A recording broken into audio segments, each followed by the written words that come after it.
Yo guys, kembali lagi di YouTube channel ini Crypto News Indonesia dengan gua Andreas Tobing sebagai host, dan di YouTube channel ini seperti biasa kita akan membahas seputar investment khususnya di cryptocurrency. Mulai dari fundamental, technical, dan semua bakal kita bahas. Guys, langsung aja ya sebelum gue jump into charts ya. Pertama-tama ada hal menarik yang gue mau share sama kalian semua ya. Ini benar-benar masih jadi hot news banget. Ini benar-benar berita terbaru banget nih, kalian bisa lihat ya. Ini akun Twitternya.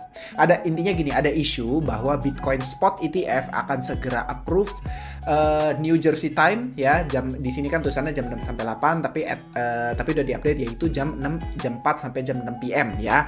Atau sebetulnya kalau kita lihat waktu New Jersey time now ya, itu sekarang kan di New Jersey itu jam 9.16 pagi. Berarti kalau kita ngomong jam 4 sore di waktu sana itu kira-kira 7 jam lagi dari sekarang ya. Jadi di kita itu ya jam 4 subuh lah ya, jam 4 sampai jam 6 subuh gitu. Di situ katanya si Eric Balchunas ini Bitcoin Spot ETF akan segera approve ya. Nah, Eric Balchunas ini siapa? Dia bukan orang sembarang ya. Dia itu adalah senior ETF analyst untuk Bloomberg ya. Jadi nggak main-main. Ini bukan cuman sekedar crypto Twitter, bukan sekedar CT atau bukan sekedar orang yang asal ngomong gitu ya, orang tua asal ngoceh gitu. Enggak, definitely dia punya 200.000 followers lebih. Dan menurut gue ketika dia share informasi ini, definitely bukan sesuatu yang kita harus pandang sebelah mata ya gitu. Ini benar-benar hopefully legit ya, dan hopefully kita lihat apakah ini benar-benar akan play out atau enggak.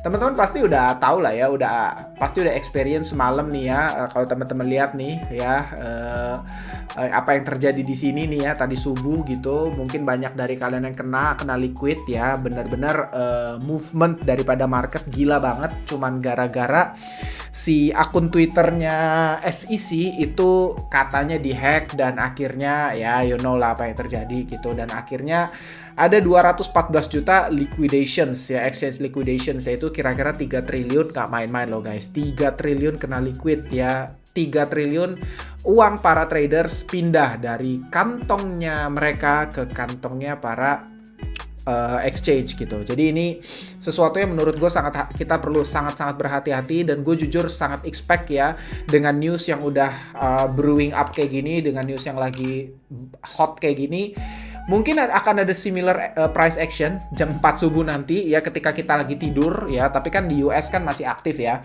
Ketika kita lagi tidur bisa jadi akan ada hal serupa dengan apa yang terjadi tadi subuh ya, dan itu akan terjadi lagi ya. So guys, gue sangat-sangat rekomen kalian semua untuk stay out dari trades, khususnya apalagi kalau kalian pakai leverage ya, stay out lah ya. Jangan hati-hati lah ya, karena menurut gue either way, mau itu di approve, mau itu nanti ternyata ini di PHP-in lagi, menurut gue tetap price action di market bakal sangat-sangat agresif ya. Gue consider akan ada price action yang kayak gini, disikat atas bawah, naik 48, disikat lagi sampai berapa nih? Low-nya tuh sampai 44.7, 48 gitu, naik sampai 48, disikat lagi 44. Ya itu nggak ideal lah, nggak sehat lah ya. Itu benar-benar jadi kayak gambling menurut gue. Jadi kayak ngapain ya, udah demi kesehatan kita semua udah santai aja ya.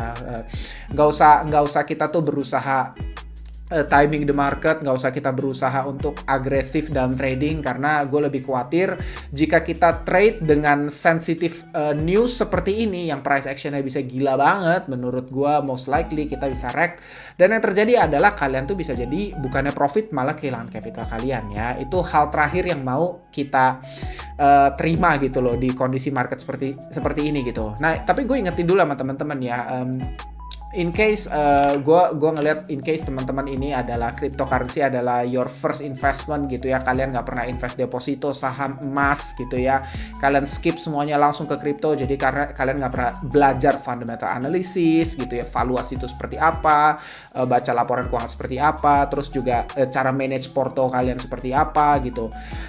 Ini bisa jadi sangat berbahaya ya kayak gini, karena crypto market ini kan volatile banget kayak apaan gitu ya. Jadi kayak banyak orang tuh karena apa ya, rasa FOMO-nya yang terlalu kuat gitu, yang nggak bisa dikontrol, apalagi kalian lihat orang-orang banyak yang share PNL-nya, profit ratusan ribu, ratusan persen, 1000%, ratusan ribu dolar gitu. Sehingga ini bikin desire kalian untuk bisa cepat kaya gitu ya, untuk kalian tuh mau kaya dengan cepat itu tuh tinggi ya, dan ini menurut gue yang bikin orang tuh kebanyakan malah wreck gitu ya. Desire inilah yang pada akhirnya menuntun kalian ke kehancuran gitu, jadi kayak jangan sampai ya gitu. So again ya, walaupun kita bisa expect price action yang liar, tapi tetap aja menurut gue stay out dari trade ya. Tapi ini guys, ini yang gue bahas di video terakhir, yaitu ETH BTC ya. Ini obviously gue udah disclose sama kalian ya. Ini satu-satunya long position yang gue buka untuk saat ini ya. Sekali lagi, satu-satunya long position yang gue masih buka sampai saat ini adalah Ethereum. That's it, nggak ada yang lain ya. Cuman average price gue itu di 2000 berapa ya, 2200 something lah ya. 2200 awal lah pokoknya ya, 2210 kalau nggak salah gitu. Jadi kayak segala naik turunnya gue enjoy aja, karena honestly speaking ya, gue pun buka udah lama guys ya. Gue udah buka terakhir tuh dari sini ya. Gue inget banget di sini nih, ketika candle ini sentuh area merah tuh gue buka long positionnya ya. Sempet drawdown juga, sempet sampai sini, cuman ya udah gue merem, gue nggak terlalu peduli gitu. Gue cuekin. Gue udah ada Ministry Silhouette ya lah ya. Tapi yang teman-teman bisa lihat ya, gue tetap masih punya conviction kalau mini alt season akan tiba, terlepas nanti. Tapi gini ya, skenario-nya gini menurut gue ya. Kalau memang ternyata jadi gini, dua skenario dulu. Kalau ternyata ETF ini approved ya, gue confident sekali ya, mini alt season akan tiba dan ini akan didorong oleh Ethereum terlebih dahulu. Dan kita bisa lihat Ethereum and layer 2 ya, gue expect Ethereum, DeFi and layer 2 mungkin bisa take off ya. Layer 2-nya seperti Arbitrum, Optimism ya, Polygon Matic itu mungkin bisa take off. Tentu yang ngelit akan Ethereum, karena kalian bisa lihat di sini nih chartnya clear sekali, udah ada dua bullish divergence juga di MACD dan RSI-nya. Jadi kayak gue makin confident bahwa kita Ethereum akan segera menanjak ya, dan tentu ketika Ethereum menanjak, rotasi berikutnya bisa jadi adalah alts gitu ya, lower cap alts. Kita bisa lihat mungkin gaming, mungkin juga nanti spatial computer narrative bisa naik lagi. Kalau misalnya ternyata Apple Vision Pro launch, Metaverse itu kan related semua ya, AI, Metaverse, distributed computing itu mungkin bisa naik semua.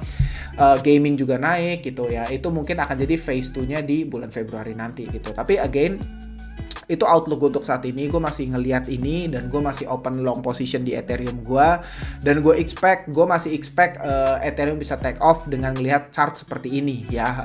Itu gue masih sangat confident lah. Long Ethereum gue itu dari profit, loss, sekarang udah benar-benar profit lagi gitu ya. Dan gue masih hold sampai sekarang. Gue masih hold benar-benar gitu. But we'll see ya apa yang akan terjadi gitu. Tapi skenario yang kedua ya, seperti yang gue tadi bilang, itu kan tadi skenario kalau misalnya diterima ya. Skenario yang kedua, kalau misalnya delayed atau ternyata reject menurut gue kecil lah ya kemungkinannya ya. Itu kemungkinan paling kecil kalau ternyata ETF spot ini rejected gitu. Tapi kalau delayed, di-delay lagi ya sudah, expect liar aja, jebret-jebret sana sini kena lagi gitu ya. Jadi kira-kira itu skenario pertama gue adalah yang gue paling positif, gue paling dominan, yang gue paling meyakini ini akan kemungkinan besar terjadi adalah approved. Dan kalau approved ya next gue bisa consider Ethereum hopefully bisa take off, atau delayed ya kita bisa lihat similar price action lagi, tapi mungkin akan ketunda lagi take off-nya. Dan kalau rejected sih menurut gue peluangnya lebih kecil lagi ya. Gue lebih nggak consider untuk rejected sih untuk udah saat-saat seperti ini ya. Gue cukup berharap spot ETF ini bisa segera approve ya. Hopefully ya nggak ke-delay sampai Maret gitu. Itu hopefully ya, kita ngeliat aja.